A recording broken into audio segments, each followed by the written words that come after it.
大家好，今日我要同大家分享一個比較崩潰嘅消息，就係女神配對計劃1嘅主角之一 Matthew 同埋 Carmen， 佢哋居然係只能夠做朋友。其實我一直都好睇好呢一對嘅，因為我覺得Carmen 之所以唔能夠接受 Matthew，係因為佢一早咧其實傾心於咧細莊，因為細莊其實佢根本就唔係志在揾女朋友啦，佢只係志在一個熒幕嘅出鏡率啦，所以咧佢其實係對 Carmen 完全冇意思嘅。諗住 Matthew 其實之後係有機啦，又一齊去放狗啊、食飯啊咁樣。咁我以為佢哋應該好順利啦，點知 Matthew 佢居然講話，只能夠做朋友啊，都係做朋友好啲啊咁樣。但係咧另一邊廂咧，同一個地方同一個訪問阿 Carmen 咧，我覺得其實佢完全唔知道呢件事，佢仲係有啲我覺得係有啲唔開心。尤其是當記者係講到Matthew 話只可以做朋友，佢真係好無奈咁樣咁佢都咁講咯咁樣。其實我覺得佢心底裏邊咧，其實根本就或者佢其實唔知原來 Matthew 係有咁嘅選擇啦。佢其實一直喺女神配對計劃之後嘅過程裏邊咧，我係 feel 到 Carmen 咧係不斷希望 Matthew 係做多啲嘢嘅。但係咧 Matthew 咧呢個係比較宅嘅男人，又唔識主動，比較直男，係淨係識得打機啊，又唔會話約下佢啊，傾下電話啊。咁我諗咧呢一個亦都係一個導火線咯。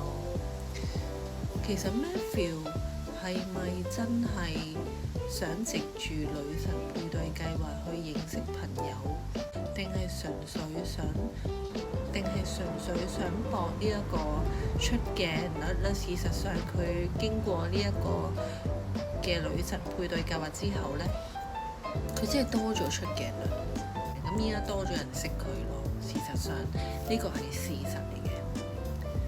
咁但係其實我心底裏邊都好希望 Matthew 真係可以同 Carmen 一齊咯，因為 Carmen 真係一個非常之好嘅女仔啊！佢係一個好真性情啦，身材又好啦，又心地善良嘅一個女仔，但係居然放棄咗，我都好崩潰。另外就係想講返啦，其實好開心女神配對計劃裏邊咧係真係配對咗情侶出嚟啦，尤其是Chris 同 Yuki 呢一對咧，我覺得佢哋真係天生一對，佢哋無論做乜嘢都好啦，都係好配合嘅。但係琴日睇完個即係靈異節目啦，就係話佢哋可能情路係會有一啲嘅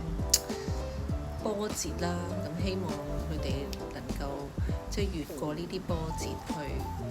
繼續一齊啦，因為佢哋真係好襯。另外就係總經理同埋夫人啦，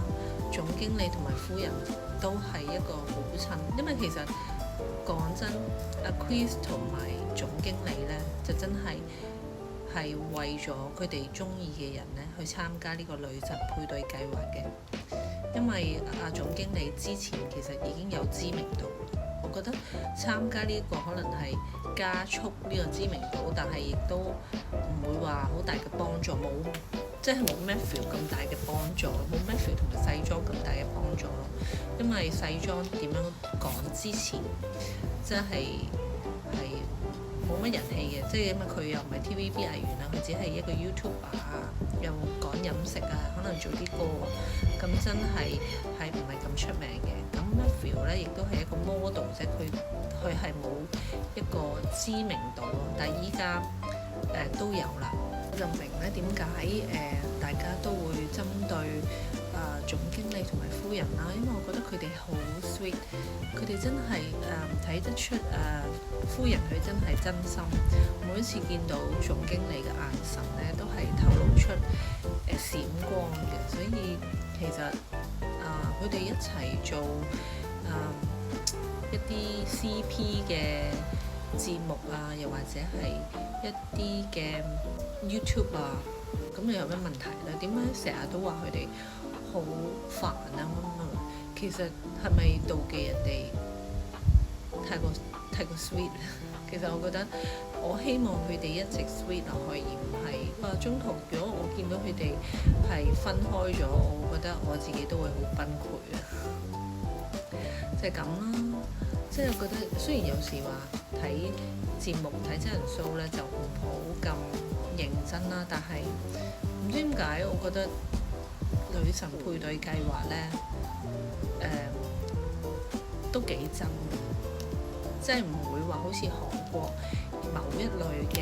配對計劃啦，真係好明顯就每一個出嚟都係 model 啊，好身材啊，覺得嗰啲咧就真係純粹想做一個節目咯，節目效果啦，但係唔係想認識人。但係女神配對計劃真係好明顯係真係配對咗啦咁樣。咁我好期待下一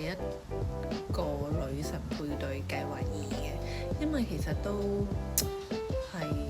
實我唔識裏邊嘅所有人啦，咁但係都會覺得唔知佢哋未來又會配對到啲咩人呢？又會唔會成功呢？咁樣都希望可以睇到啦。好啦，咁今日就係咁多。